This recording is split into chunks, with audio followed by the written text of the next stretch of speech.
Golf ball ಅನ್ನ ಅಲ್ಲಿಂದ ಇಲ್ಲಿ ಹೊಡೆದಿದ್ದಾರೆ. ಗಮನ ಇಟ್ಕೊಂಡು ನೋಡಿ, ಸ್ವಲ್ಪ ತುದಿಯಲ್ಲಿ ನಿಂತ್ಕೊಂಡಿದೆ ಅದು. ನೋಡಿ ಏನಾಯ್ತು, ಗಮನ ಇಟ್ಕೊಂಡು ನೋಡಿ, ಇನ್ನೊಂದ್ಸಾರಿ ನೋಡಿ. ಅಲ್ಲೊಂದು ಸಣ್ಣ ಕೀಟ, ಸಣ್ಣ ಒಂದು ಕ್ರಿಮಿ ಅದ್ರ ಮೇಲೆ ಬಾಲ್ ಮೇಲೆ ಕೂತ್ಕೊಂಡು ಅದನ್ನ ರಂಧ್ರದಲ್ಲಿ ಬೀಳಿಸ್ತು, ಹೌದಲ್ವಾ? ಸೊ ಇಲ್ಲಿ ಆ ವ್ಯಕ್ತಿ ಆ ದೂರದಿಂದ ಅಲ್ಲಿವರೆಗೂ ಏನ್ ಬಾಲ್ ಹೊಡೆದ್ರು ನೋಡ್ರಿ, ಅದು ಪ್ರಯತ್ನ.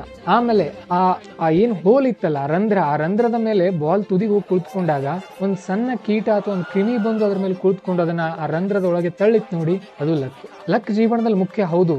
ಆದ್ರೆ ಲಕ್ ಒಂದೇ ಅಲ್ಲ.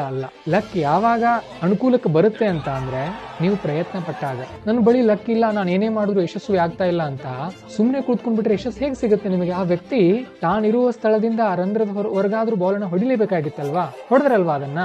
ಸೊ ಅಲ್ಲಿ ಆ ರಂಧ್ರದಲ್ಲಿ ಹೋದಾಗ ದೇವರ ಆಶೀರ್ವಾದ ಅಥವಾ ಒಂದು ಲಕ್ಕೋ ಅವರಿಗೆ ಏನಾಯ್ತು, ಒಂದು ಕೀಟ ಬಂತು, ಹೆಲ್ಪ್ ಮಾಡ್ತು. ಅದರಿಂದ ಆತನಿಗೆ ಸಿಕ್ಕಂತ ಬಹುಮಾನ ಎಷ್ಟು ಗೊತ್ತಾ?